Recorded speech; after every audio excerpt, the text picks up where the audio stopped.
por uno de sus socios, el inversionista Pedro Zaragoza Fuentes, el cual nosotros nos preguntamos por qué tiene tanto poder de violar todos los derechos humanos de nosotros, de nuestros hijos, de la forestal, de nuestros árboles que destruyeron, que sacaron, de nuestros animales. ¿Quiénes son estos señores? Nos preguntamos nosotros.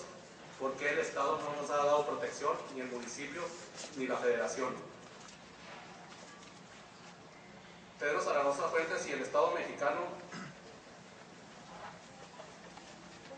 en Ciudad Juárez, por uno de sus socios, el inversionista Pedro Zaragoza Fuentes y el Estado mexicano,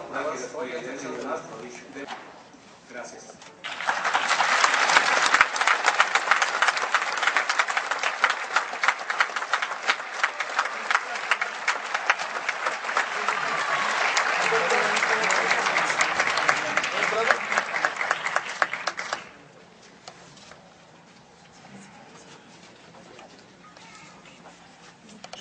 Los compañeros de Lomas de Poleo, desde el primer eje de trabajo, guerra sucia como violencia, impunidad y falta de acceso a la justicia.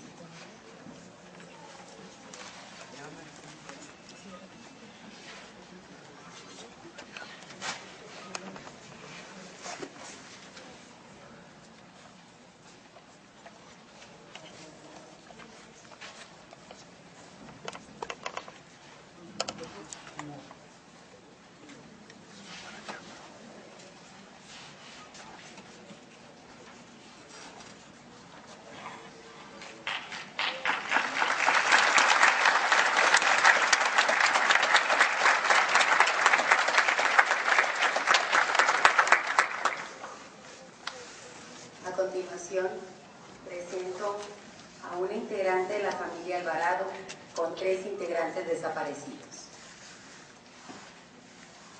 María de Jesús Alvarado.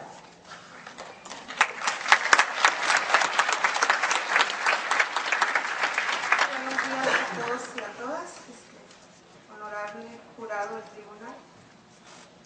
Yo soy María Alvarado, hermana de Nixa Paola Alvarado Espinosa, prima de José Ángel Alvarado y Rocío Irene Alvarado. Ellos fueron víctimas de desaparición forzada el 29 de diciembre del 2009 en el ejido Benito Juárez, Chihuahua, a cargo de militares. Ese día Nixa se encontraba en casa, alrededor de las 8 de la noche. Llegó José Ángel a decirle que si de favor lo llevaba a casa de su suegra porque estaba enferma. Nixa acudió a llevar a José Ángel.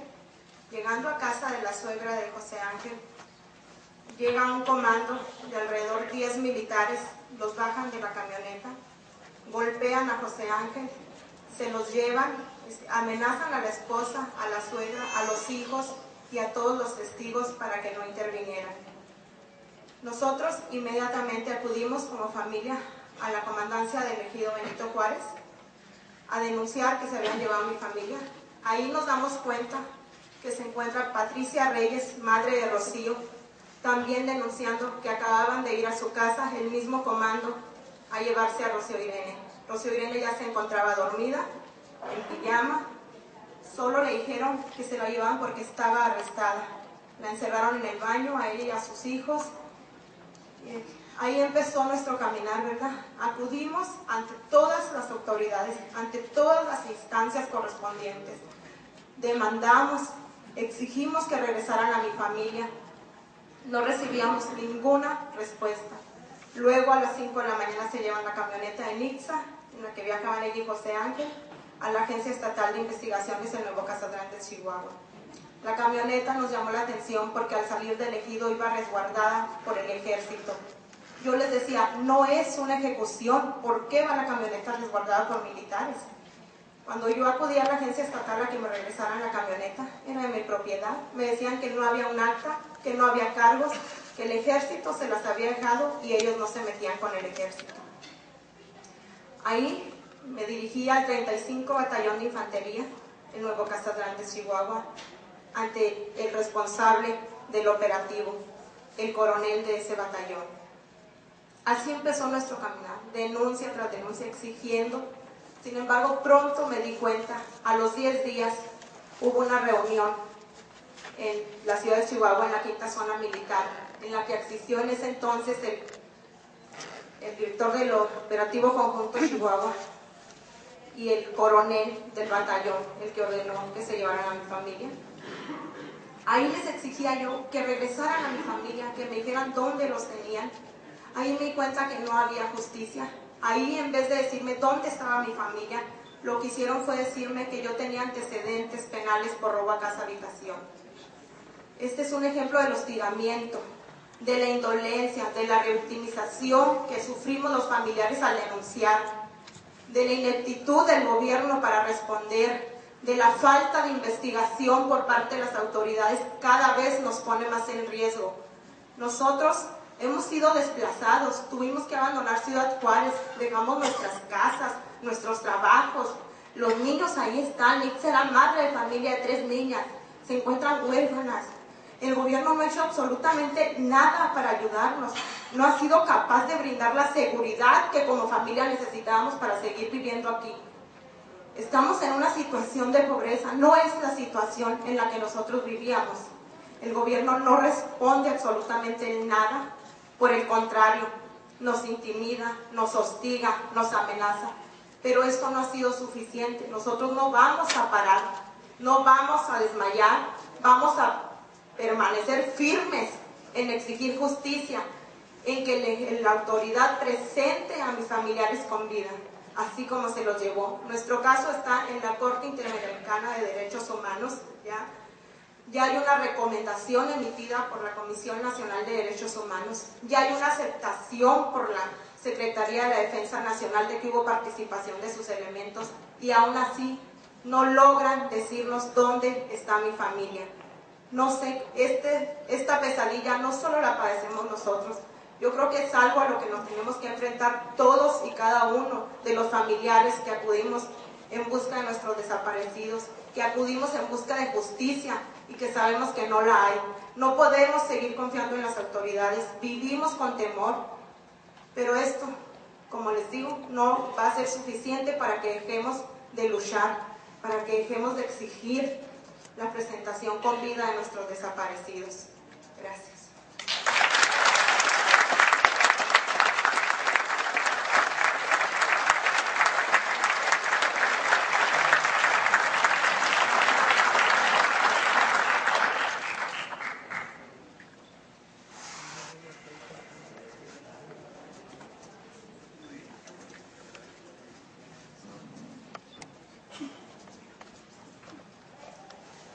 Hablar de la familia Salazar Reyes es hablar del Valle de Juárez. Hablar de la familia Reyes Salazar es hablar de un caso conocido a nivel internacional. Hablar de la familia Reyes Salazar es hablar del desplazamiento forzado, del paramilitarismo, del terrorismo de Estado. Hablar de la familia Salazar hoy es un asunto de exilio, y desde el exilio donde un integrante de la familia Reyes Salazar, nos comparte este testimonio de lo que le ha sucedido a esta familia en el Valle de Juárez.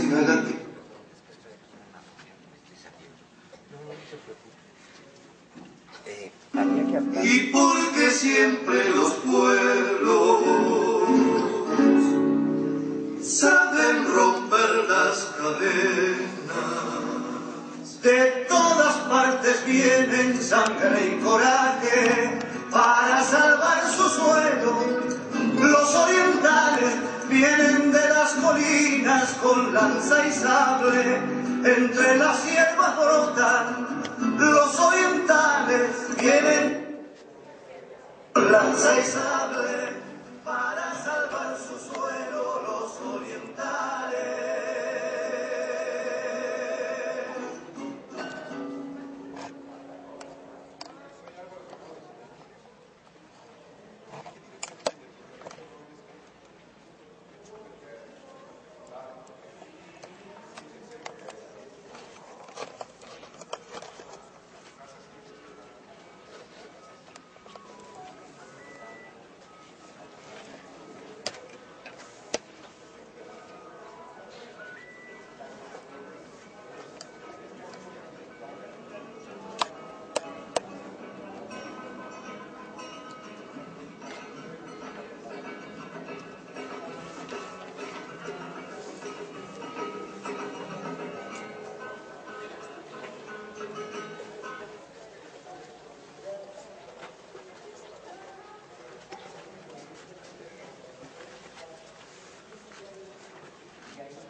la mamá de Josefina y de 10 hijos.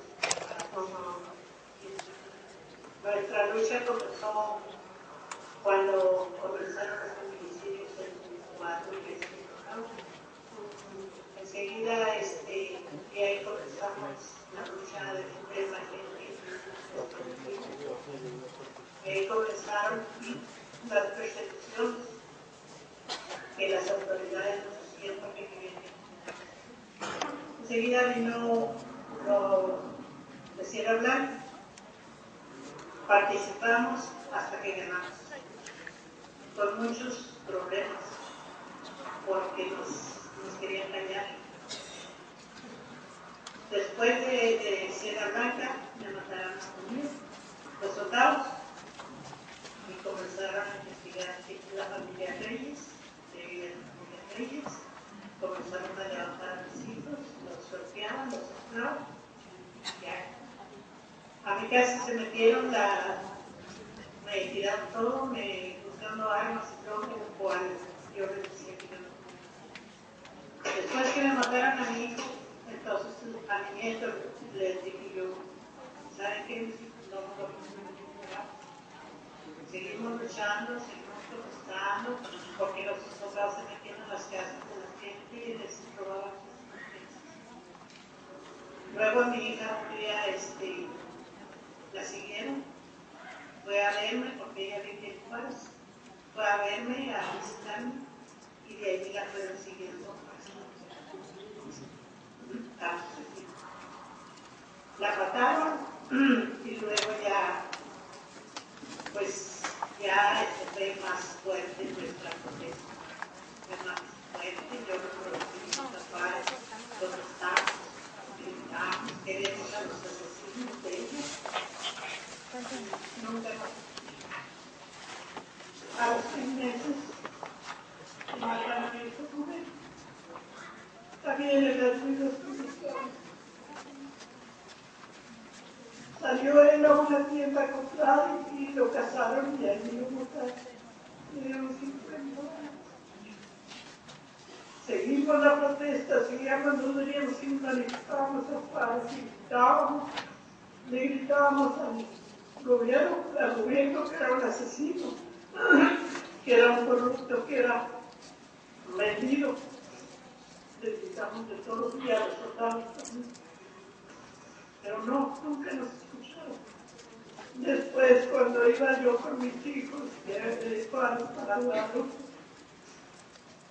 nos interceptaron unos encapuchados, 4 con armas largas, de esos que dicen que fueron asesinos. Nos pararon a media carretera, me bajaron a mí a tirones y a una necesita mía, nos tiraron en la carretera y se llevaron a mis hijos. María Magdalena, a Elías y a mi hermana. Se fueron, se los llevaron y yo les gritaba que me mataran a mí primero, pero que ellos no se llevaran. Yo siempre les estuve gritando que nos dejaran, que los dejaran, ellos estaban bien enfermos. Ellos no podían ni siquiera bajarse del carro, estaban ahí. Entonces, más dura nuestra protesta, porque nos instalamos en la moralidad social. Y precisamente decíamos que Calderón era un asesino. Él era el patrón de todas esas personas que hacen todo ese daño. Me encontré con Duarte en México también, y también yo le dije muchas cosas. Tú eres el único culpable de todos los asesinatos de padres de mis hijos, y yo quiero que me los entreguen, entonces para que me encontramos. Yo quiero que me los entreguen vivos. A los 6 días de que levantaron a mis hijos, me quemaron mi casa, así como estaba. No, ¿verdad? Todo el mundo le decía al procurador, le decía, mi casa no es nada, pero yo quiero mis hijos. Yo ni siquiera quería mis hijos. En el campamento se pusieron mis hijos en huelga de hambre, pero hasta allí, del celular de mi hijo Elías, los amenazaron, les vamos a abrir nuestras porque ya era imposible estar Y allí no había una autoridad que dijéramos para protegernos, ¿no? Estábamos solamente a la buena de Dios de que llegaran y dijeran que hicieran los asesinos y leídos hasta que optaron por sacar con la esperanza de que fuera votado. Pues decir, no,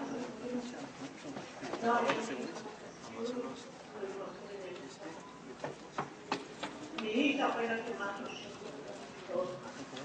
Bueno, ella y yo siempre estábamos juntas y siempre protestamos por el mal gobierno, por sus presentados, siempre diciendo que desde que llegó el ejército también, desde entonces, sí,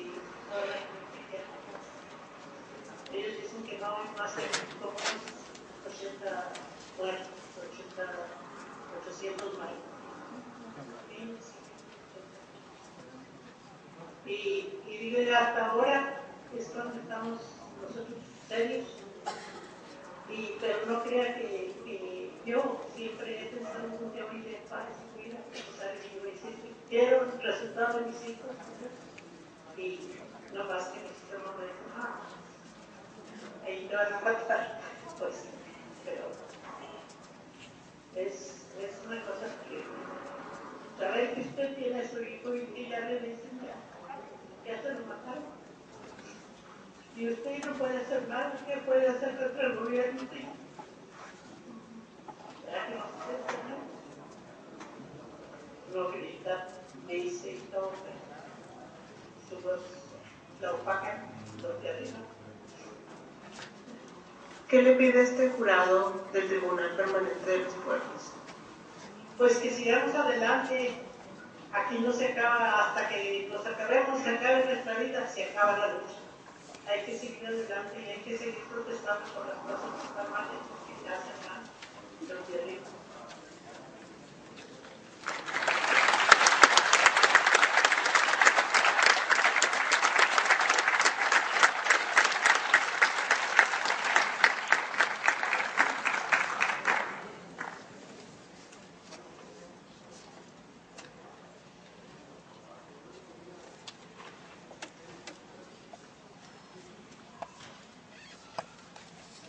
A continuación, presento un testimonio de la señora Emma Veleta de Muñoz con 8 personas de sus familias desaparecidos. Ella es de Anáhuac, Chihuahua.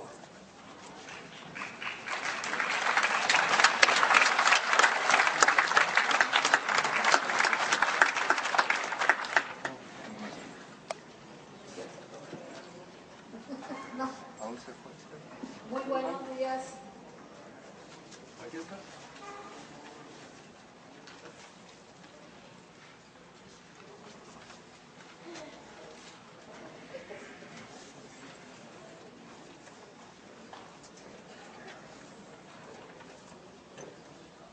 Pues muy buenos días. Me encuentro aquí presente, mucho gusto en saludar a todos los del jurado, a todas las personas que hoy estamos aquí presentes. Y pues quiero decirles, mi nombre es Emma Veleta de Muñoz. Yo vengo con este problema de, que me está faltando mi esposo, que es Jaime Muñoz González, Toribio Jaime Muñoz González, mi hijo Guadalupe Muñoz de Leta, mi hijo Oscar Muñoz de Leta, mi hijo Jaime Muñoz de Leta, Hugo Muñoz de Leta, mi nieto Nemesio Solís González, mi sobrino Luis Romo Muñoz, mi nieto Oscar Muñoz, y mi compañera, mi cuñada, es la mamá de Luis Romo Muñoz. Y pues igual a darles parte de mi testimonio. Pues nosotros nos encontrábamos reunidos en la colonia Anáhuac cuando fue mi familia atacada por los policías municipales de Anáhuac, porque así se identificaron ellos cuando ellos llegaron a mi casa. Nos encontrábamos celebrando el Día del Padre, el 19 de junio del año del 2011. De ahí fueron detenidas la mayor parte de mi familia, 8 miembros de mi familia. De ahí nosotros, mi hija, Alma Lorena Muñoz, ella recurrió a las autoridades a ver qué podían hacer contra la familia que nos habían desaparecido de ahí de nuestra casa. Para eso no, hasta ahorita todavía no sabemos nada de ellos. Yo en esos momentos, cuando me sucedió eso, yo sentía que ahí para mí todo se había acabado.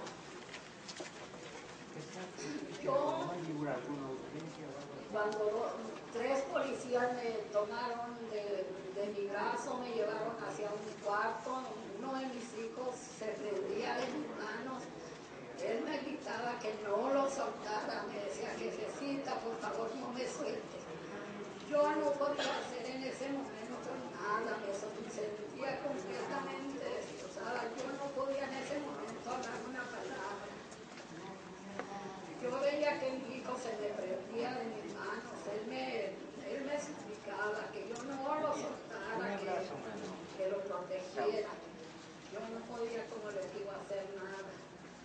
En eso los policías me agarraron de un brazo, me aventaron hacia unas llantas que estaban ahí. Pues como pude, yo me enderecé de ahí porque veía cómo me estaban tratando a mi familia, a mi hijo. De ahí ellos me levantaron, me cogieron de un brazo, me llevaron hacia otro cuarto y ahí me dejaron tirada. Ahí me dejaron tirada boca abajo, me decían, tú no voltees a ningún lado, tú no levantes la cabeza para nada. Y yo como pude, poquito lo alcancé a ver que ahí me tenían junto a mí, a mi nieta también tirada junto a mí. Vi a una de mis hijas que tenían también y luego a otra chavala que estaba reunida ahí con nosotros.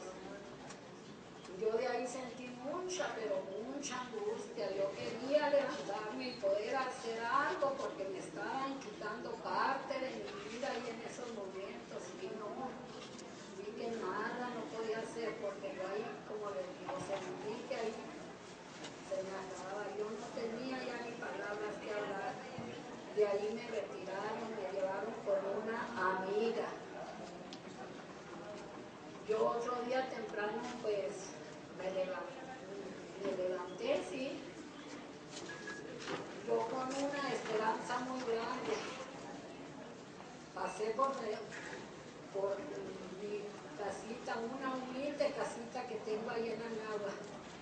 Pasé y yo ya no veía nada en mi familia, no veía más que muebles ahí todos manchados por la sangre.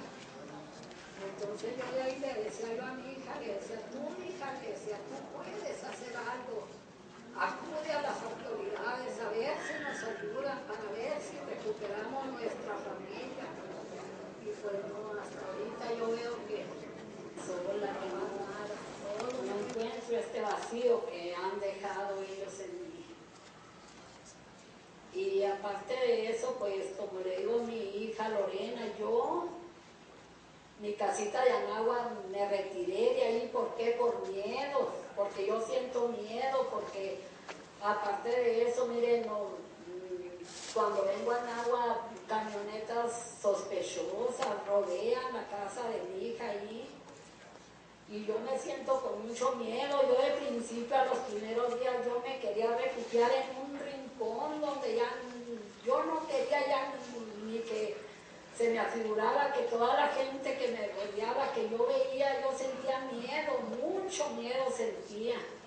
Se me afiguraba, no sé, que eran personas como las que habían llegado a levantar a mi familia. Y no, me doy cuenta que me encuentro rodeada de familias que, pues que no es lo que yo pensaba. Pero yo, como les digo, me siento, a veces con mucho temor, mucho miedo siento a veces. Y pues me recogí con mi hija, que es Lorena, que ella es también la que perdió a su esposo, a Nemesio Solís. Yo ahorita me refugio con ella, estoy con ella porque, pues, como le digo, porque sí siento mucho miedo, y yo pienso que si a ella la dejo sola, han quedado 3 hijas, son 3 mis hijas las que me quedan, y yo siento que si yo me retiro de ella, pienso que a ella, pues que le va a pasar algo, porque ella estaba en ese momento, ella y pues 2 de mis hijas estaban conmigo ahí, y yo digo a veces, si me retiro, a mi hija le va a pasar algo, y yo digo, ay, pues no puede ser posible ya de que nos siga pasando esto por lo que vamos pasando, momentos muy difíciles.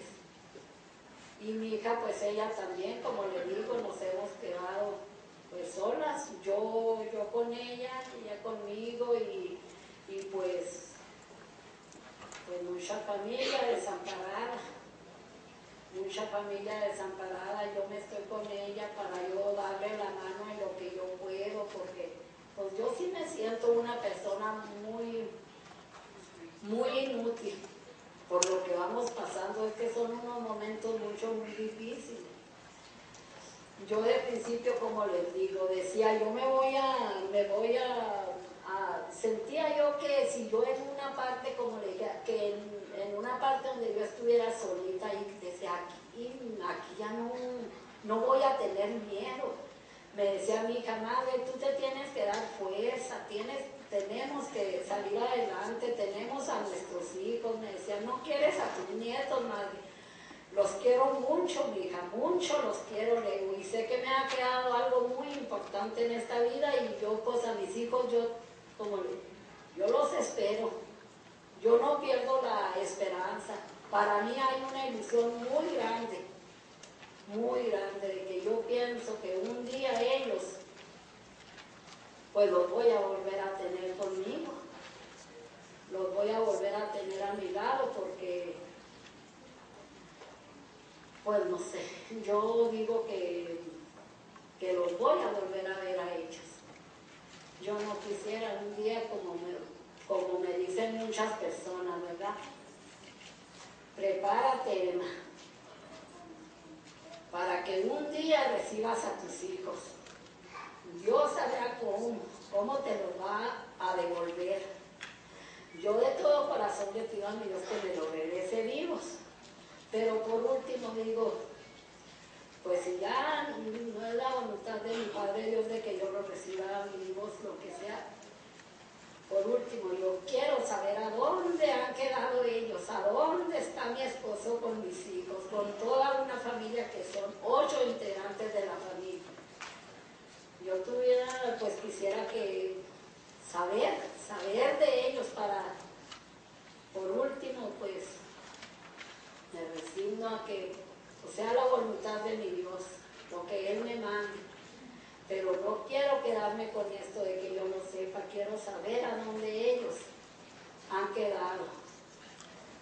Y aparte de esto, pues mi esposo, él era una persona que era jubilado, era pensionado. Yo ahorita se puede decir que he quedado en la miseria. Yo no tengo para nada, yo ahorita pues como le digo, en la miseria me he quedado, porque él, como le digo, era pensionado, era jubilado, y pues yo ahorita le digo, yo quisiera yo que quisiera tener un modo de poder ayudar a mi familia para que salga adelante, también mis niños, que ellos todavía están muy chiquitos, mis nietecitos, ellos todavía requieren de la escuela, su educación. Pues mucho necesitan todavía ellos, y yo quisiera poder ayudarlos para que mis niños salieran adelante. Aparte, mire, yo me vengo, yo los dejo a ellos, Cuando yo llego a Nagua, mis niños salen ellos muy contentos de encontrarme. ¿Por qué? Porque piensan que yo les voy a llevar una noticia de nuestra familia.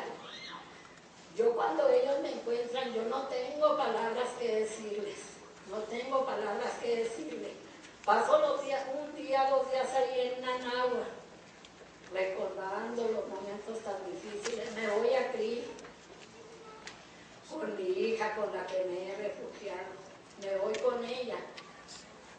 Salen mis nietecitas también muy contentas, me encuentran la abuelita. Ya me trae razón de mi abuelito, de mi papi, de mis tíos. Ay, mijitas de mi vida, les digo, no les traigo todavía razón. Más adelante, mija, cuando venga ya les voy a traer muy buenas noticias.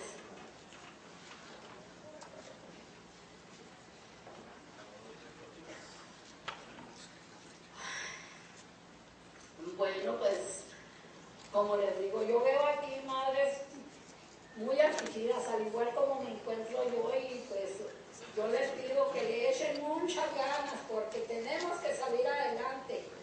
Yo he de luchar hasta el último día de mi vida, siguiendo los pasos de mis hijos hasta donde a ellos me los hayan dejado. Y pues, muchas gracias.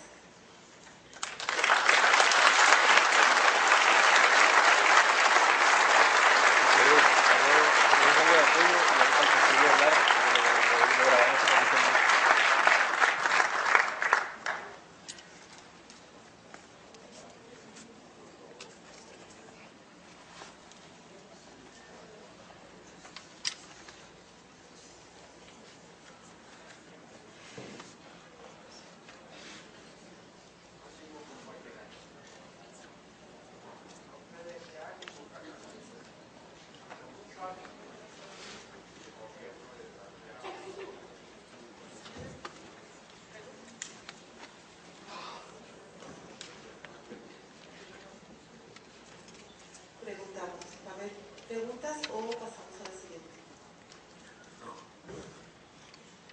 Bien. Se abre pues un turno de preguntas por si alguno de los miembros del tribunal quiere pedir alguna aclaración o hacer algún comentario. Sí, señora Fanón. Si continúa la audiencia y al final de todos los hechos habrá preguntas, como se une hasta ¿Prefieren hacer las preguntas todas al final? Entonces, vamos a continuar y le pediría a las compañeras de violencia de género y feminicidio, quienes van a presentar, pasen por favor a este estrado. Esta mesa va a estar conducida por Graciela Ramos de Mujeres por México y también integrante de la Red de Mujeres en el Estado.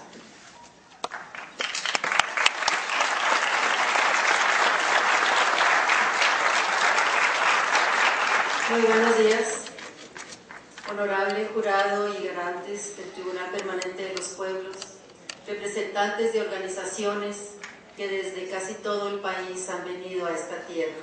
Muy bienvenidos. Nos toca hablar sobre la violencia de género y el feminicidio. Y yo quisiera que la imagináramos. Imaginemos una mujer de su familia que convive con su pareja, que ofreció, le prometió amarla, respetarla y protegerla. Y el ambiente cotidiano en el que vive es de terror, es de tortura física, mental, sexual, emocional. Recibe amenazas de que si lo deja le va a quitar sus hijos o la va a matar. Y cuando ella busca justicia, las autoridades la culpabilizan. Es la violencia de género de pareja, la violencia familiar. Y que según la Secretaría de la Defensa Nacional, aparte de todas las graves consecuencias que tiene este tipo de violencia que no es atendida, la violencia familiar genera más del 90% de los feminicidios en el país.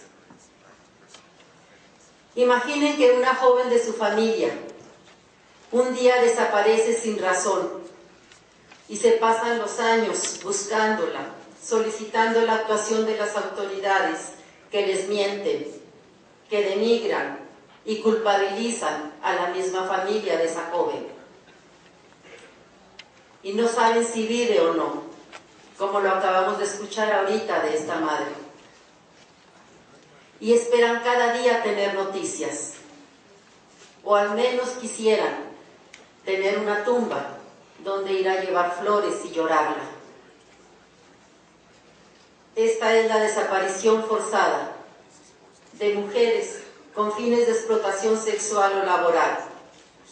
Sabemos de miles de denuncias durante muchos años. Sin embargo, las cifras, incluso al interior de las mismas instituciones oficiales, nunca coinciden. Imaginen que un día encuentran los restos de esta joven y saben que fue secuestrada, violada, mutilada, estrangulada, quemada, asesinada y tirada como basura.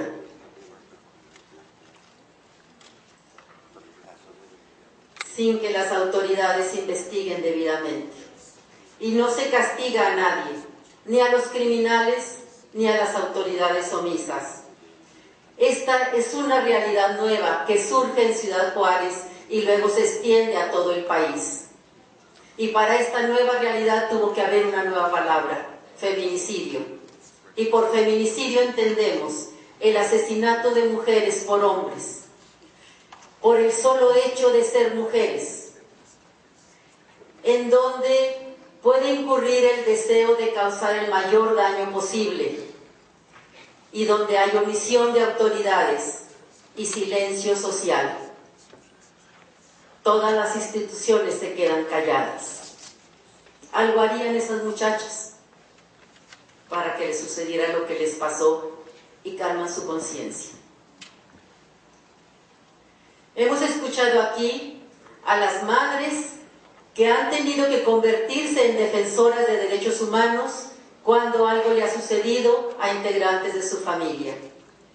Imaginen también a mujeres defensoras de derechos humanos, de los grupos de mujeres o de otros grupos que son difamadas, que son amenazadas, criminalizadas e incluso asesinadas. Esta es la violencia contra las defensoras de derechos humanos. Y las organizaciones hemos tenido una lucha incansable durante varias décadas. Hemos logrado avances formales. Sin embargo, en Chihuahua, si hace 10 años se asesinaba a una muchacha cada 10 días, ahora se asesina a una cada día. Y seguimos con casi el 100% de la impunidad en todos los casos. De esto nos van a hablar las compañeras que vienen a presentar algunos de los casos. Sobre feminicidio, sobre las desapariciones, sobre la violencia a las defensoras y la situación actual de la sentencia que se conoce como el campo algodonero, que contra el Estado mexicano dictó la Corte Interamericana de Derechos Humanos. Viene la compañera Lucha Castro del Centro de Derechos Humanos de las Mujeres para hablarnos sobre un caso que es emblemático, el feminicidio de Rubí y el feminicidio de su madre, Marisela, por haber exigido justicia.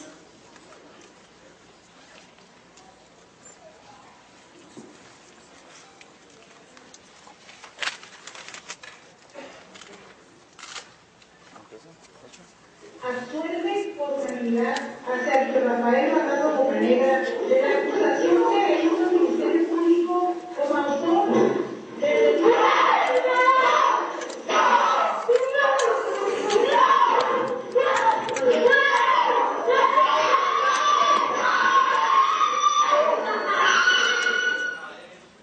Rubí tenía solo 16 años cuando fue asesinada por Sergio Rafael Barraza, su pareja sentimental. Una vez que cometió el artero crimen, no dudó en deshacerse de la víctima, confiado en que los cientos de feminicidios de niñas y mujeres en Ciudad Juárez en donde sus cuerpos son tirados en el desierto bajo el manto de la impunidad. No contaba con la entereza y el coraje de Marisela, que luchando incansablemente por conocer la verdad sobre el destino de su hija, recorrió Ciudad Juárez día y noche portando su única arma, un puñado de volantes con los que recorría las colonias más alejadas en busca de su pequeña Rubí. Esta historia es parte de las probanzas que se vertieron en la audiencia de juicio oral y que las jueces y jueces se negaron a ver. No fueron capaces de darse cuenta que estaban frente a un caso más de feminicidios, esos que han dado fama internacional a Ciudad Juárez. Marisela denunció la desaparición de Rubí por 3 ocasiones ante la Fiscalía, quienes por diversos pretextos se negaron a recibir la denuncia. Tras la insistencia, finalmente la aceptaron. En el expediente no hay evidencia de las acciones que realizó la autoridad para buscar a la víctima. La investigación la hizo Marisela, como la mayoría de las madres de Chihuahua que hoy se encuentran aquí. Hubo 6 ministerios públicos diferentes en el reporte de extravío, lo que limitó el seguimiento del caso. El 30 de enero del 2009, 6 meses antes de que se encontraran los restos de Rubí, Marisela logró que Ángel Valles, un menor de edad, relatara a la Procuraduría lo que escuchó de Sergio, es decir, la forma y el lugar en que había sido asesinada. También Ángel informó a las autoridades que él no estaba solo, había más vatos, dijo. Todos ellos escucharon la confesión. Jamás se le citó a declarar. El 30 de agosto del 2008, es decir, un día después de la desaparición de Rubí, el padrastro de Sergio acudió personalmente a la policía municipal a informar que su hijastro le había dicho a él y a la madre de Sergio que había asesinado a su pareja, es decir, a Rubí. Según su dicho, decidió denunciar porque su vehículo fue utilizado para deshacerse del cuerpo de la víctima y él no quería problemas. La policía detuvo al feminicida por 36 horas y después de pagar una multa de 2.600 pesos lo dejó libre.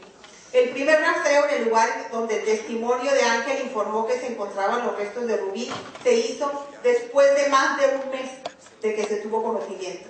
A pesar de 3 rastreos con policía montada y perros especializados para encontrar restos humanos y de algunos que hizo la familia, no se encontraban estos.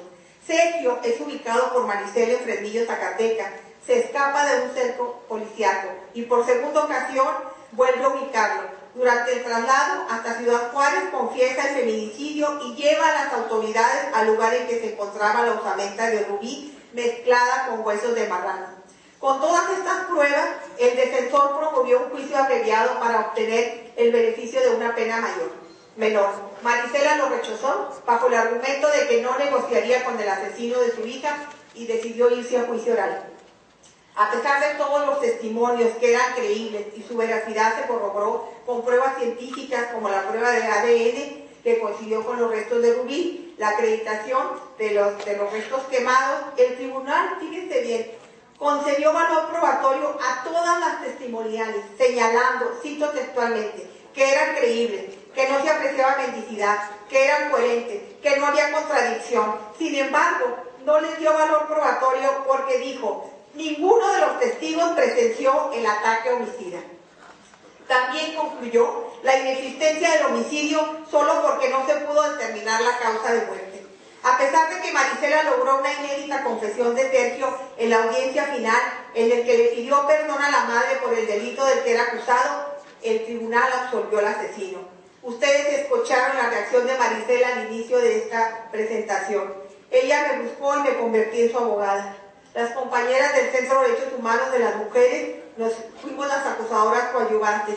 Compartimos con esta extraordinaria mujer días y noches en que diseñamos la estrategia legal para llevar a casación la absurda sentencia, y en la resolución de la Toca 4/2010 obtuvimos una sentencia de reemplazo con una condena de 50 años. En la audiencia de imputación de sanciones del 26 de mayo del 2010 le escuché decir: yo quisiera que la muerte de mi hija no fuera en vano, que fuera el último feminicidio en esta ciudad. Marisela ya tenía rato de haberse transformado de víctima en defensora de derechos humanos y me decía, ¿de qué me sirve un papel, refiriéndose a la sentencia condenatoria, si el asesino de Rubí sigue libre? Marisela caminó con el retrato de su hija en el pecho y con su nieta Heidi en la carriola desde Juárez hasta México, pasando por cada delegación de la PGR, en donde solo constató que las autoridades no buscaban al asesino de su hija, a pesar de la sentencia condenatoria y la orden de aprehensión.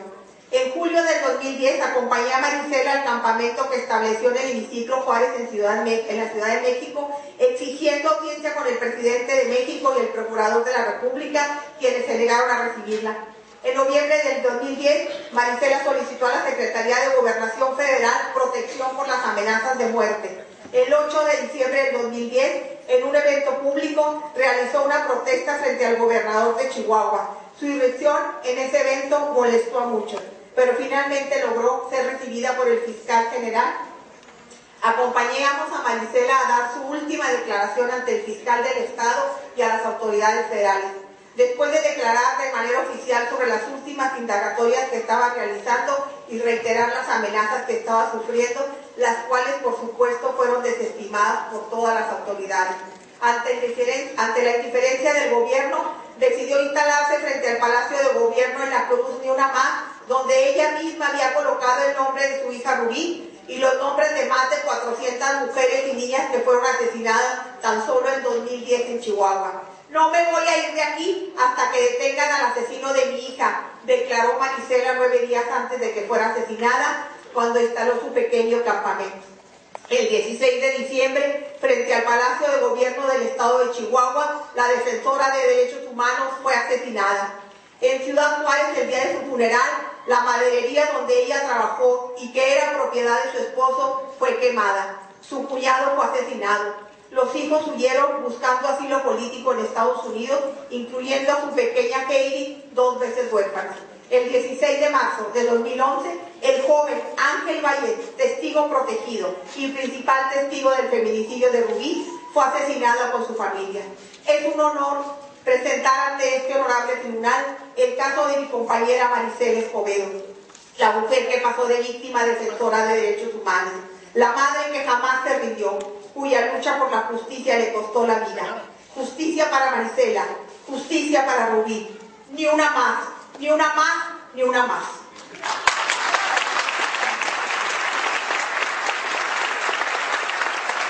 Muchas gracias, Richard.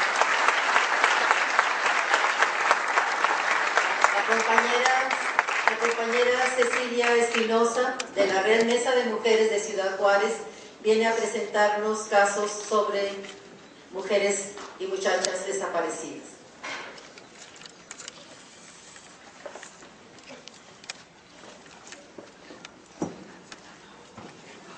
Buenos días a todos y a todas. De parte del Comité de Madres y Familiares con Hijas Desaparecidas, me han pedido presentar esta demanda contra el Estado mexicano en este tribunal sobre la violación al derecho a la verdad, el derecho a la justicia y a la reparación del daño de estas familias que tienen a sus hijas desaparecidas.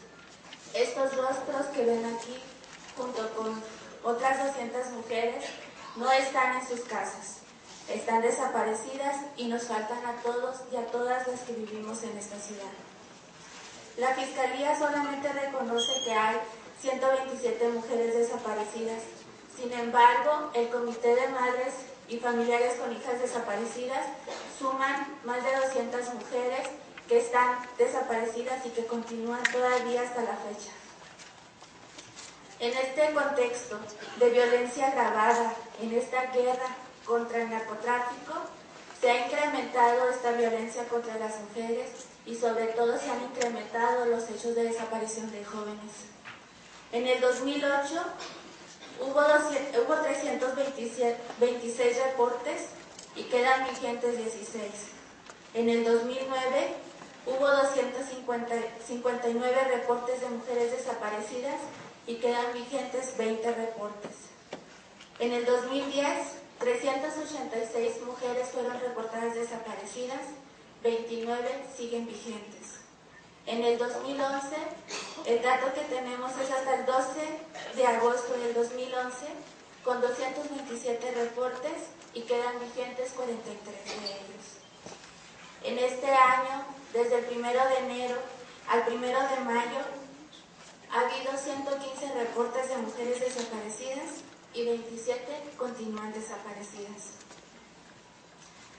Aun cuando se ha implementado el protocolo ALBA que plantea la búsqueda inmediata de las mujeres en cuanto se recibe el reporte por parte de la Fiscalía, vemos que esto no se lleva a cabo en todos los casos, que hay una discriminación por parte del Ministerio Público para no aplicar este protocolo de búsqueda inmediata en todos los casos. De los 26 casos que ha documentado el Comité de Madres y Familiares con Hijas Desaparecidas junto con la red, en 15 de ellos no se aplicó el protocolo ALBA, por hechos de que consideraron que fueron mayores de edad, consideraron que no eran jóvenes de alto riesgo su desaparición y por lo tanto no se implementó este protocolo.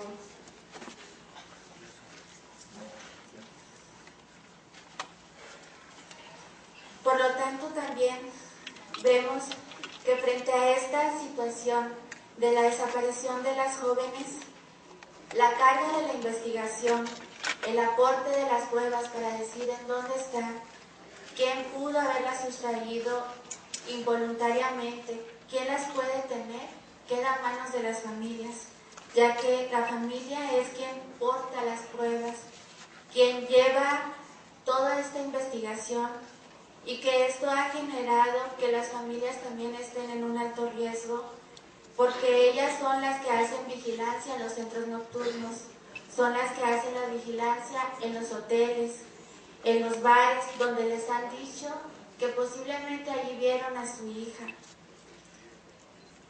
Algunos de los testimonios que nos han dicho algunas de las madres, por ejemplo, la señora Ernestina, madre de Adriana Sarmiento, dice: me pasaba las horas sentada en catedral para ver si allí podía ubicar a mi hija Adriana. Hablaba con las personas y les preguntaba si habían visto a mi hija. La señora María García, madre de Jessica Leticia Peña, dice: me iba con mi hijo y mi hija menores de edad, pasaba por el Hotel Verde porque allí me habían dicho que habían visto a mi hija Jessica. Vi como un carro negro se la pasaba allí en ese hotel, hasta que un día me persiguieron y le dijeron a mi cuñado que no querían verme por ahí, sino que iba a enfrentar las consecuencias. La señora Norma Laguna, una bailarina, le dijo que habían visto a su hija Idalí en el bar de la zona centro. Con su hijo mayor hicieron vigilancia durante todas las noches.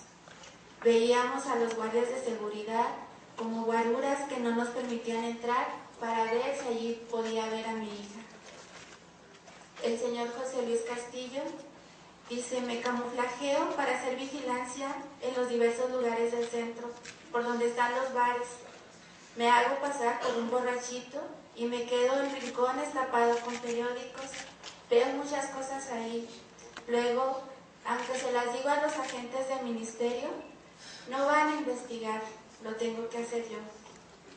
Entonces, estas pruebas y los datos que las madres y familiares con hijas desaparecidas aportan a su expediente se quedan como comparecencias, como testimoniales, que se enfrentan a un burocratismo para ser desahogada esta prueba. No se hace, se queda allí asentada y no se sigue esta investigación.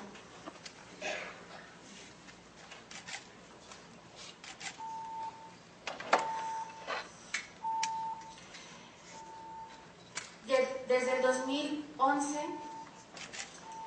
la Fiscalía del Estado de Chihuahua ha solicitado a las madres y familiares con hijas desaparecidas que aporten las muestras genéticas para realizar un cotejo con los restos óseos que se encuentran en los CEMEFOS, en el CEMEFO de Ciudad Juárez y en el CEMEFO de Chihuahua.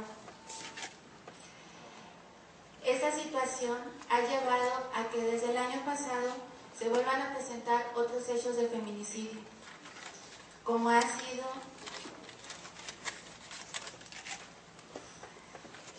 que el 6 de abril se entregara el cuerpo de Hilda Gabriela Rivas, joven de 15 años desaparecida el 25 de febrero del 2008 en la colonia centro de Ciudad Juárez. Sus restos óseos fueron localizados el 28 de marzo de ese año y fue hasta el 17 de marzo del 2011, después de 3 años, que le solicitaron a la familia diera las muestras genéticas para realizar este cotejo genético. Y dio positivo, y el 6 de abril le entregan los restos óseos identificados como Hilda Gabriela Rivas. El 27 de septiembre del 2011, a la señora Carmen Castillo también se le entregan los cuerpos, el cuerpo de su hija, de Mónica Liliana Delgado Castillo. Se le entregan restos óseos de su hija con la misma situación. Después de 9 meses de estar los restos óseos en el CEMEFO, se le dice que está allí su hija y se le entregan estos restos. Asimismo, también a la señora Ernestina Enríquez, madre de Adriana Sarmiento, joven desaparecida el 18 de enero del 2008, que sus restos fueron localizados en el Valle de Juárez el 5 de noviembre del 2009. Después de 3 años, la Fiscalía le entrega restos óseos. El mismo caso pasa con Fabiola Janet Valenzuela Banda, desaparecida en agosto del 2010. Sus restos óseos fueron localizados el 16 de septiembre del 2010. Y en junio del 2011 le solicitan muestras genéticas, las cuales fueron cotejadas hasta el mes de diciembre del 2011 y le fueron entregados restos óseos el 19 de enero de este año.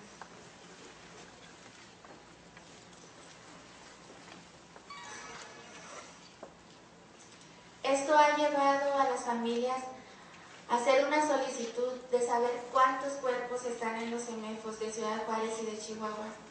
El 12 de diciembre, la fiscal Sandoval, fiscal de Asuntos Internos de la Fiscalía del Estado de Chihuahua, manifestó y hizo el compromiso con el comité de hacer un inventario de cuántos eran los restos óseos que estaban en el CEMEFO de Ciudad Juárez y de Chihuahua, para dárselos a conocer a las madres.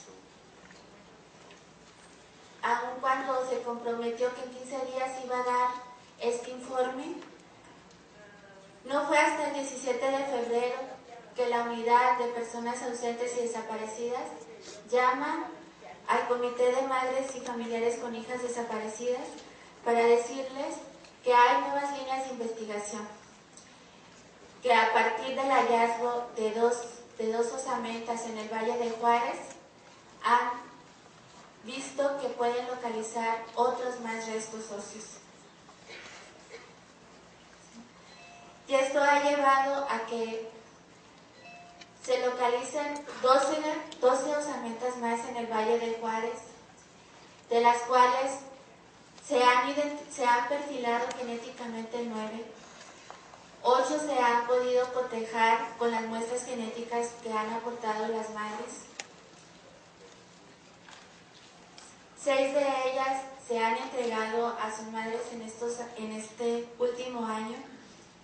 2 de ellas, la madre de Idalí Huache y la madre de Guadalupe Pérez Montes, no han aceptado esta entrega hasta que se realice un segundo cotejo. Y esta situación que prevalece en Ciudad Juárez nos ha llevado a que en estos momentos hay 143 cuerpos en el CEMEFO de Ciudad Juárez y de Chihuahua que prevalecen sin identificarse, y que esto es una posibilidad de que puedan ser cotejadas positivamente con las muestras genéticas de las madres desaparecidas. La principal demanda del Comité de Madres y Familiares con Hijas Desaparecidas es localizar a sus hijas con vida. Es localizar a sus hijas para que estén en su casa. Por eso están presentándose aquí para solicitar al tribunal que se una a esta denuncia, a esta causa y a esta exigencia de la localización con vida de sus hijas, y que esta situación de feminicidio que llevamos desde 1993 viviendo no se repita nuevamente con alguno de estos casos. Las madres van a hacer entrega de documentos al tribunal para que sean revisados sus casos y de manera más explícita ahí se informa toda la situación que están viviendo. Gracias.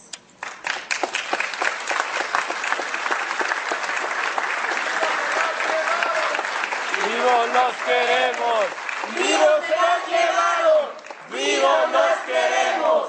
¡Vivos se los llevaron! ¡Vivas los queremos! ¡Vivas se las llevaron! ¡Vivas las queremos!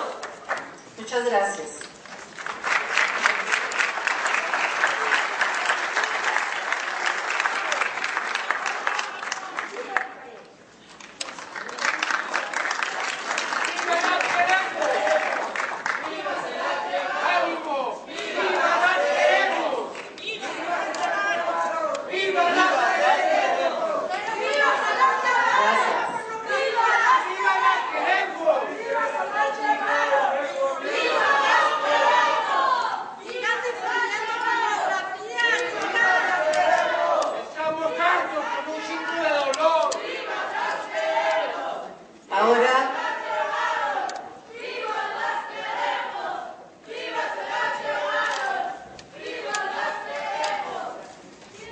Ahora tenemos la intervención de la compañera Imelda Marrufo, también de la Red Mesa de Mujeres, para informarnos sobre la situación actual del cumplimiento de la sentencia conocida como sentencia del Campo Algodonero en contra del Estado mexicano por feminicidio en Ciudad Juárez.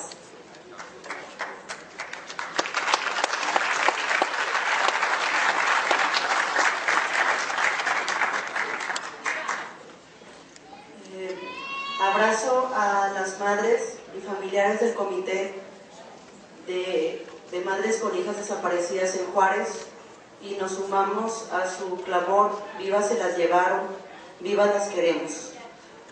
Saludo a mi compañera Cecilia, que me antecedió, a Graciela Ramos y también a mi compañera Lucha, que ha hecho uso de la palabra. Un abrazo. Gracias. Un saludo a los jueces y juezas que están aquí para escuchar todos los planteamientos y demandas, exigencias del eje de feminicidio y de violencia de género.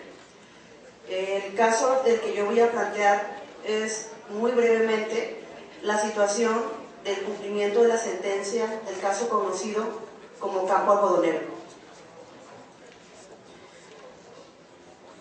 Señoras y señores jueces, los días 6 y 7 de noviembre del 2001 se encontraron en un viejo campo algodonero de Ciudad Juárez 8 cuerpos de mujeres tirados y abandonadas a la intemperie. Las mujeres jóvenes y adolescentes fueron torturadas sexualmente. La denuncia de su desaparición se había realizado en meses anteriores por sus familias.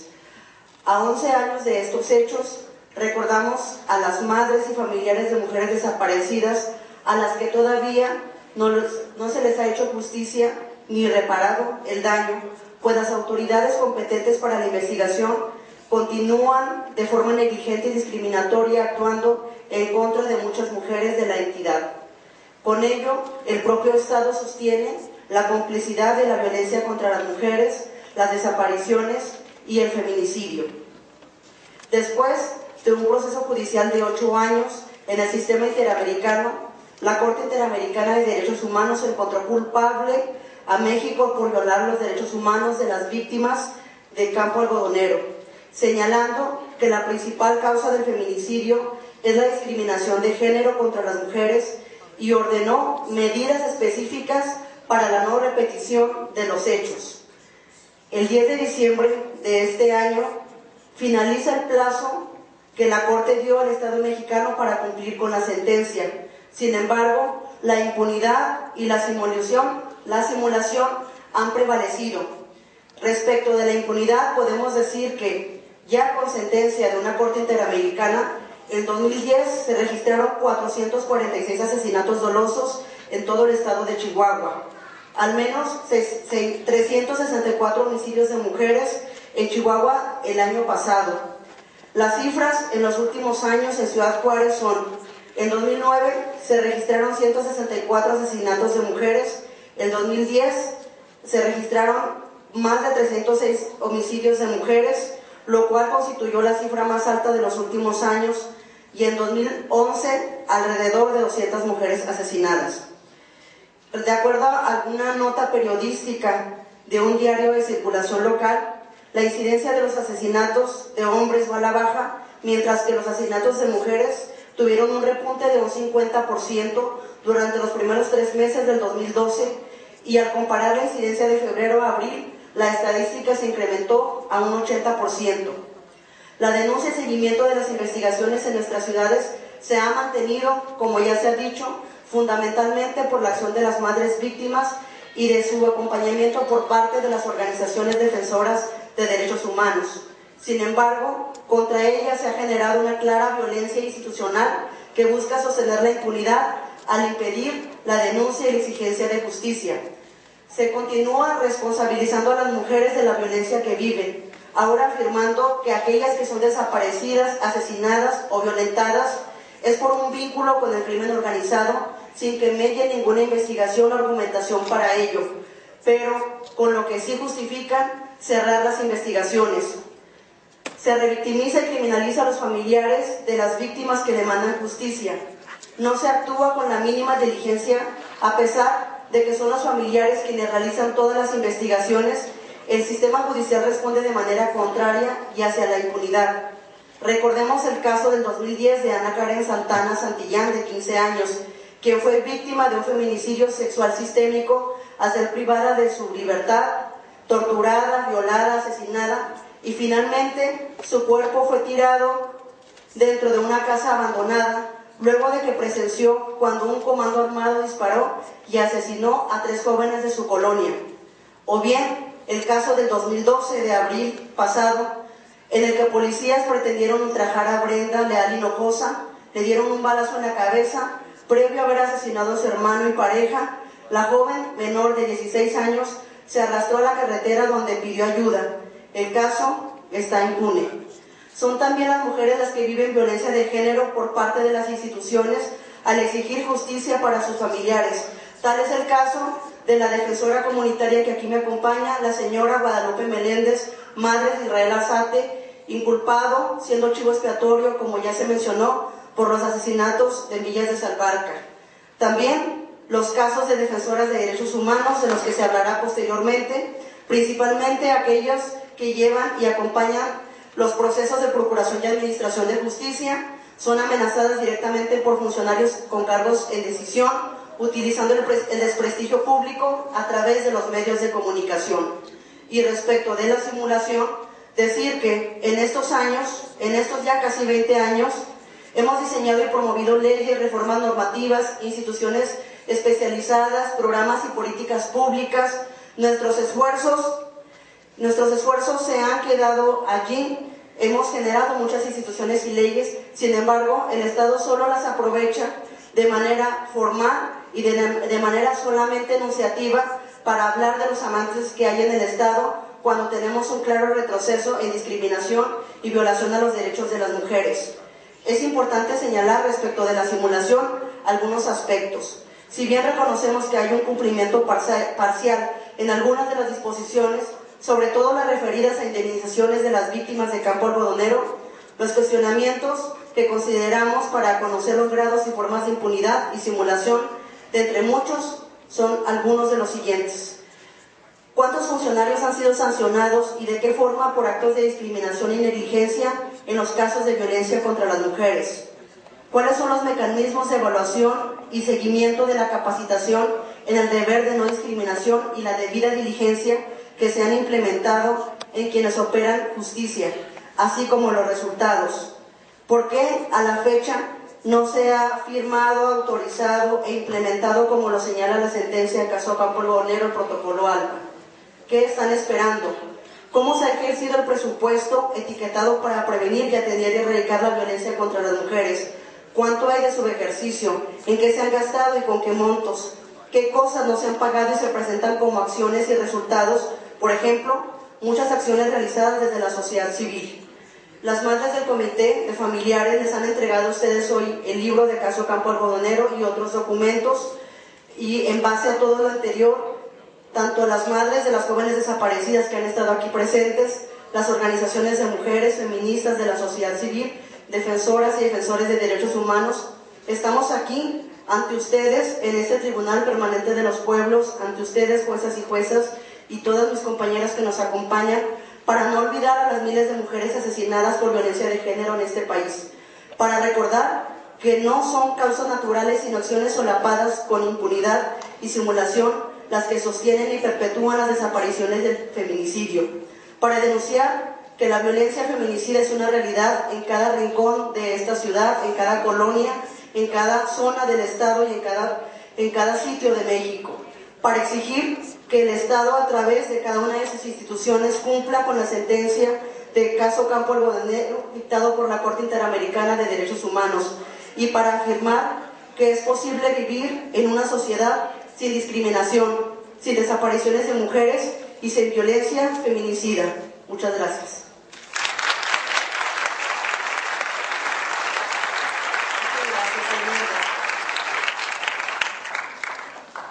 Viene de nuevo Lucha Castro del Centro de Derechos Humanos de las Mujeres para hacer una exposición sobre la violencia en contra de las defensoras de derechos humanos. ¡Ánimo! No es posible entender la situación de riesgo de los defensores de derechos humanos en el estado de Chihuahua sin tomar en cuenta la situación actual de México. El estado de Chihuahua es la entidad federativa más violenta del país y a su vez Ciudad Juárez es la ciudad, una de las más violentas del mundo. En este entorno de violencia y ante la negación del Estado para aplicar medidas de protección a las y los defensores de derechos humanos, se enfrenta a un grave riesgo y son constantemente amenazados. Tomo como base de mi exposición ante este honorable tribunal dos documentos que acreditan mi dicho. De acuerdo con la Oficina del Alto Comisionado de las Naciones Unidas, en su informe Entre el compromiso y el riesgo, el estado de Chihuahua ocupa el primer lugar en casos de agresiones y ataques contra personas defensoras de derechos humanos. Esta situación de vulnerabilidad, desde luego, se manifiesta en amenazas veladas provenientes de actores gubernamentales, criminalización de su trabajo, participaciones cuando participan en manifestaciones públicas, amenazas de muerte, etc. El segundo informe se refiere sobre la situación de las y los defensores de derechos humanos en las Américas. En uno de sus capítulos menciona el trabajo de las defensoras como grupo especial en situación de riesgo. El precio de ser una defensora de derechos humanos en Chihuahua tiene un altísimo costo. No es casual que los feminicidios cometidos en contra de las defensoras sea en Chihuahua el lugar más peligroso en donde asesinan más mujeres de todo el mundo. Según las cifras del INEGI, tan solo en 2010 Chihuahua presentó una tasa de 34 asesinatos por cada 100.000 mujeres. El promedio mundial es de menos de 3. Es muy importante hacer énfasis lo que señala en este informe sobre las dificultades del trabajo de las defensoras en situación de conflicto armado, tal como sucede actualmente en Chihuahua, en donde las madres, las hermanas, las hijas, las esposas han asumido un rol activo en la defensa de los derechos humanos de los varones de la familia que han sido torturados, desaparecidos o asesinados. Aquí ustedes escucharon el testimonio de doña Emma o de la abuela Nogado. Y por supuesto, de las y los defensores de derechos humanos que desde nuestras organizaciones acompañamos a las víctimas de la guerra, de violencia feminicida, de trata, de violencia sexual y familiar, de tortura, de desapariciones forzadas y ejecuciones extrajudiciales. Y desde luego que exigimos la salida del ejército de las calles. Si me pone la última donde están todos, por favor, alguien que está pasando ahí, por favor. Bueno, lo que sigue, ahí encontramos, el asesinato de Josefina Reyes, ya tuvieron ustedes el testimonio de doña Sara, su madre. Después Ernesto Rábago, defensor de derechos humanos de los indígenas de la Sierra de Chihuahua, que fue asesinado. Después tenemos ahí a Susana Chávez, una poetisa, a Maricel Escobedo, Armando Villarreal, un líder campesino. De los otros siguientes defensores que están en una situación de grave riesgo, y esto lo voy a tomar en consideración porque todas y todos ellos tienen medidas cautelares de la Comisión Interamericana de Derechos Humanos y además están presentes aquí. Emilia González, Estela Ángeles, el padre sacerdote Javier Ávila, el sacerdote jesuita Javier Ávila, quien fue uno de los que es un sacerdote en la Sierra Tarahumara. También Cipriana Jurado, que se encuentra en el exilio, Norma Ledesma, Marisol Valle, Norma Andrade, Gustavo de la Rosa, el sacerdote Óscar Enríquez, y también agresiones a organizaciones no gubernamentales como el Centro de Derechos Humanos Paso del Norte, el Centro de Derechos Humanos de las Mujeres, Bogueraza, y todas estas tienen medidas cautelares de la Comisión Interamericana. Traigo como la historia muy sucinta de cada una de ellas, pero por razones de tiempo, de respetar el tiempo, termino ya. Gracias.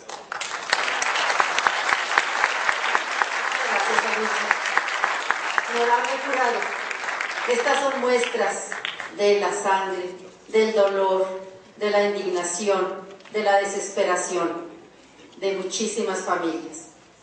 Gracias por haber aceptado el capítulo México del Tribunal Permanente de los Pueblos. Que nuestras voces y esta realidad y el señalamiento de los responsables llegue a todo el mundo a través de ustedes. Muchas gracias.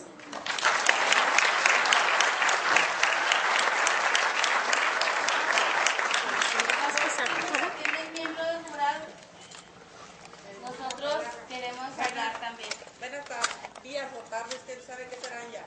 Aquí somos un grupo de madres que estamos aquí presentes, de las cuales siempre se nos minimiza. Nosotros venimos a manera que se nos tomen en cuenta y que sepan que somos unas madres afectadas. También se nos violaron nuestros derechos. Todos estos que vemos aquí somos madres que hemos sido minimizadas. Del tal momento de que ni cuenta nos dimos de que iban a estar ustedes aquí, hasta ayer por la televisión supimos que iban a estar aquí. Compañeras.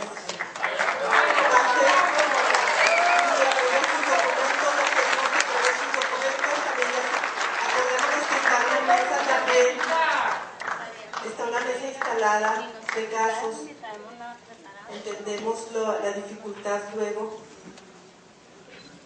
¡Ánimo, compañeras! ¡Duro! Los documentos los pueden entregar. Hay una mesa de denuncia también para que se acerquen las compañeras.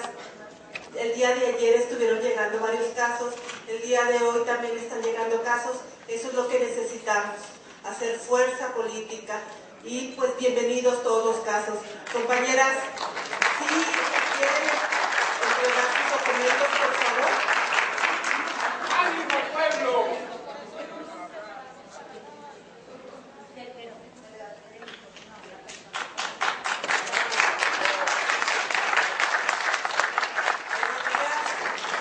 Estimado jurado, ¿verdad? Estamos aquí presentes un grupo de madres en busca de justicia. Somos madres afectadas de 93 hacia la fecha, ¿verdad? Las cuales muchas no hemos tenido resultados por parte de las autoridades acerca de los homicidios de nuestras hijas, ¿verdad? Entonces nosotros siempre somos minimizadas porque hay personas que ellas dan la cara por nosotros, y las muertas de Juárez tienen rostro. Nosotros somos los rostros de esas mujeres, las cuales nadie nos conoce. No sabíamos que iba a estar este jurado, este parlamento, y nos dio mucho gusto saberlo hasta ayer en la noche por medio de la televisión. Entonces, si queremos...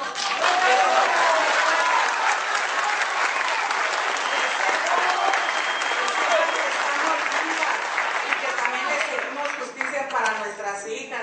Las muertas de Juárez tienen un rostro, véanlo, ella es parte de los rostros de las muertas de Juárez. Cualquier persona se para, cualquier activista se para, que personalidades como ustedes, cuando viene la relatora de la Organización de las Naciones Unidas, cuando viene el Parlamento, cuando vienen personas distinguidas que pueden apoyarnos para que en Ciudad Juárez y en Chihuahua y en México haya justicia. Entonces dan la cara a otras. Nosotros nunca sabemos, hasta anoche por la televisión nos dimos cuenta que iban a estar ustedes, nos dio mucho gusto. Aquí estamos, esperamos que ustedes pongan parte para nosotros también. Muchas gracias.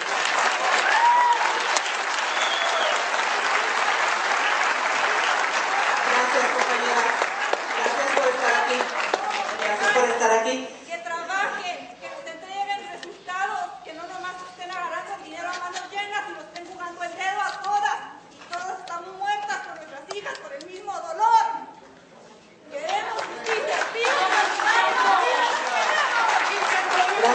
compañeras. Gracias. Y como... Nada más es campo algodonero. Mi hija la encontraron en campos de Pemex desde el 97 y todavía no hay ningún resultado, ningún culpable. Mi niña tenía 15 años, era una niña de secundaria y ahí entre las autoridades me decían que andaba de prostituta. Yo le llevaba todos los antecedentes de su escuela y todavía así me la discriminaron.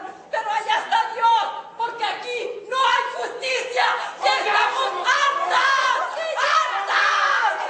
Estamos muertas de dolor, estamos llenas de mentiras. ¿Para qué tanto lujo? ¿Para qué van a sacar cifras que gastaron millones en esto?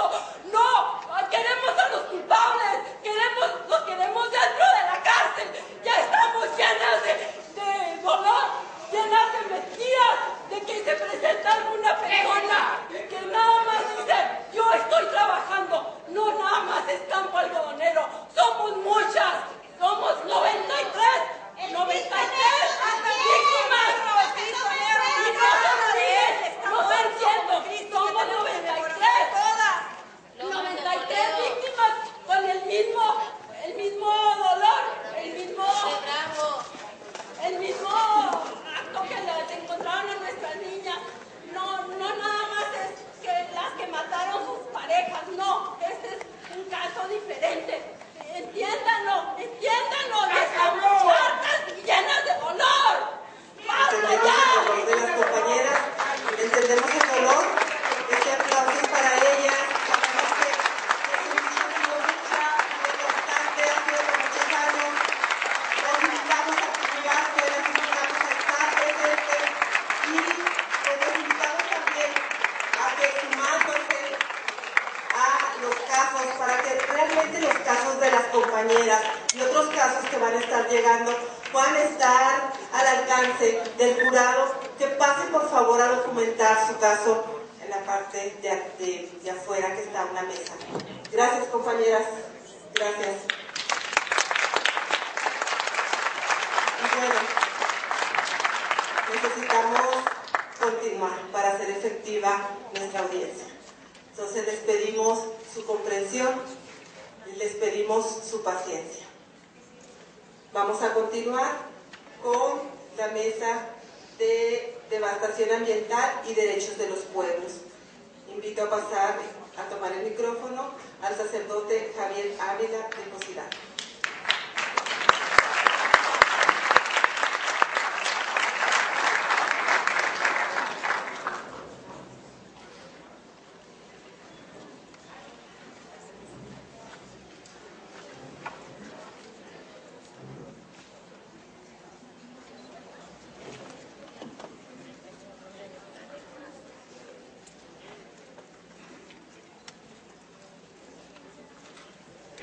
Honorable jurado y garantes del Tribunal Permanente de los Pueblos, muchas gracias por su presencia.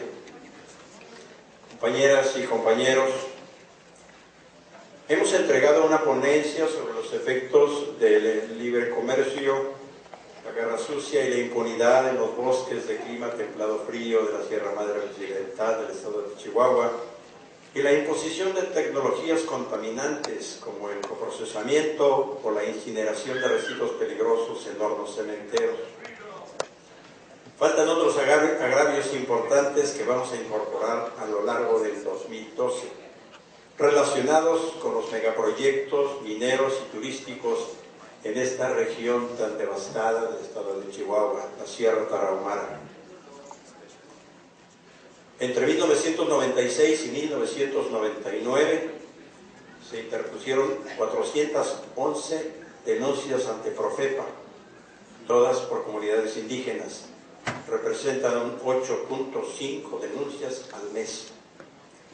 COSIDAC le dio seguimiento a 43 denuncias. En el 2000 se presentó una queja ciudadana a la Comisión de Cooperación Ambiental y en el 2006 se entregó el expediente de hechos de parte de la Comisión de Cooperación Ambiental. Para participar en esta audiencia hemos invitado a un par de compañeros rarámuri para que den su testimonio sobre el proyecto turístico Barrancas del Cobre y sobre la tala ilegal del bosque en la Sierra Tarahumara. Por la gravedad de las denuncias, un compañero Rarámuri libremente ha decidido no participar, pues pesan sobre él varias amenazas de muerte. Pasaré los datos que nos iba a compartir, porque hay un nuevo patrón de la tala ilegal. Desde el 2011, bandas de delincuentes se dedican a la tala clandestina del bosque en el municipio de Bocoina, banda protegida por autoridades y por grupos de la delincuencia organizada. Del año 2010 a la fecha se intensificó la tala clandestina por la demanda de madera de algunos aserraderos particulares, propiedad de un presidente seccional. El ejido Piedrabola tiene permiso de aprovechamiento forestal por temporada. En enero del 2012 se marcan pinos y el 20 de mayo llegan los taladores y sacan los pinos sin marca. En ese ejido los taladores no llevan armas, pero en otros ejidos sí van armados.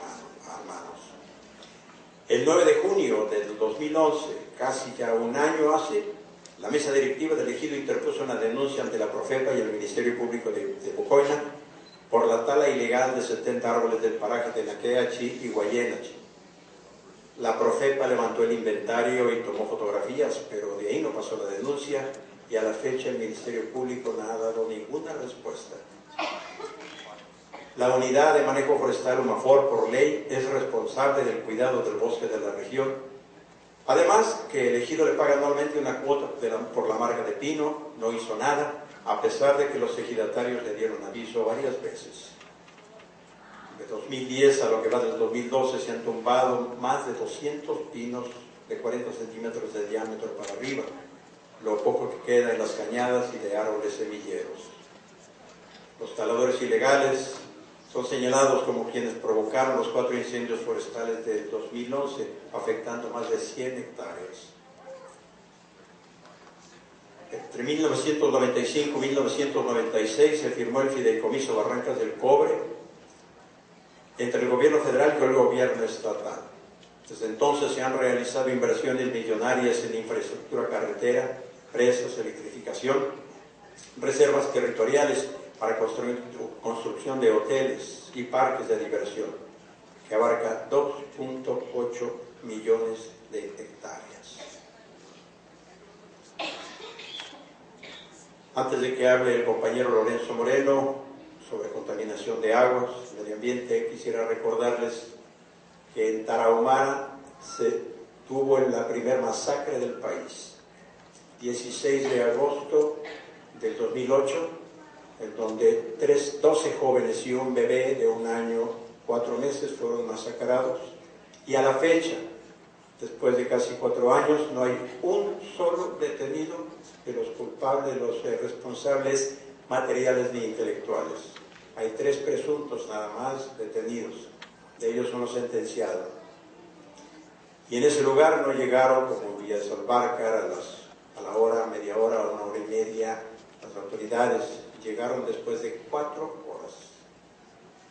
Todas las autoridades a la hora de la masacre, de la que yo fui testigo, huyeron, se escondieron. Muchas gracias. Le cedo la palabra al compañero Lorenzo Moreno Pajarito.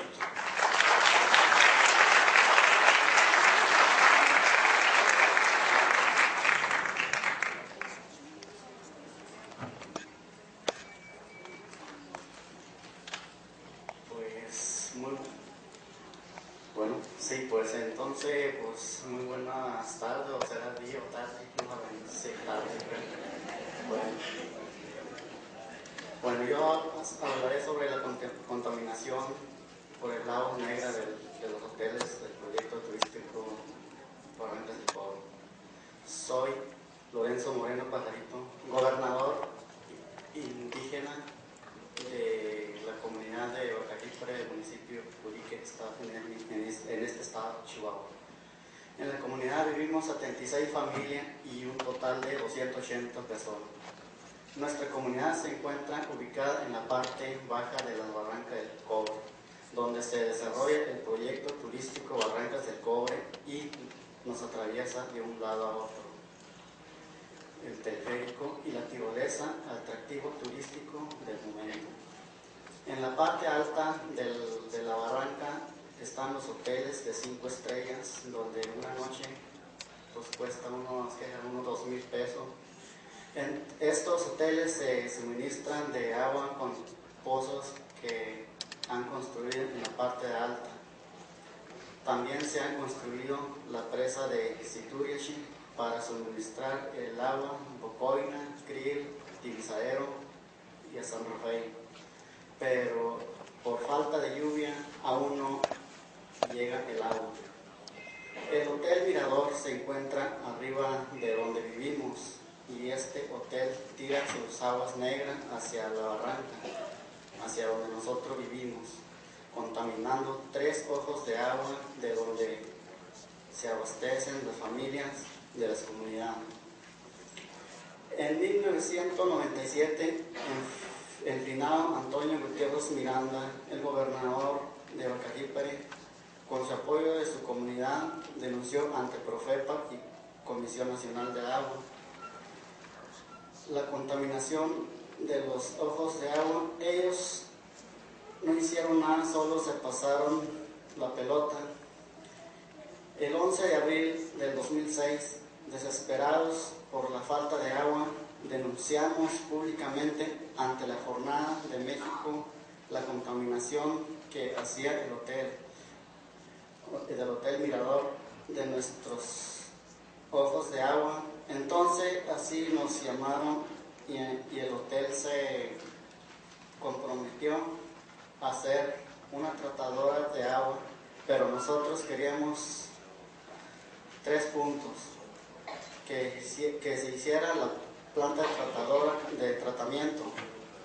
Segundo, se aprovechara el agua residual tratada para reforestar la barranca. Y 3, que se sanearan los ojos de agua contaminados.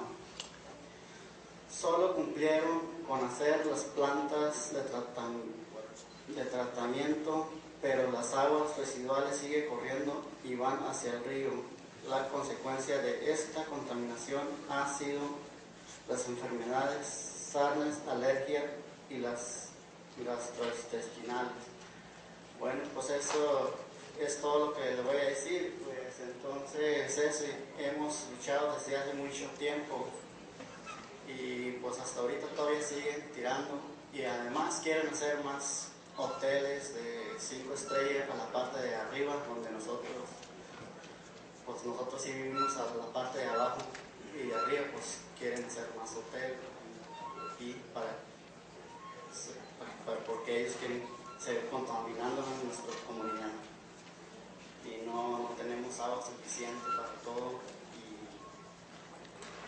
pues vivimos pues batallando ahí por el agua. A veces acarreamos agua desde en un pozo que está más alejado de ahí. Todavía caminamos unos 3 kilómetros para traer agua, todo eso, en burros, en veces en cubetas, ya que no hay agua suficiente ahí cerca, porque ya están contaminadas por las descargas residuales, y cada vez más está llegando más enfermedades ahí en esa zona. Y los que vivimos al río, pues eso, los pescados pues tampoco ya no van a servir para nuestro consumo, porque ya traen granitos, y ahí era donde nosotros vivíamos, a la pata de abajo de la barranca, el río Ique. Ese río se va a contaminar cada vez más, y así es. Muchas gracias.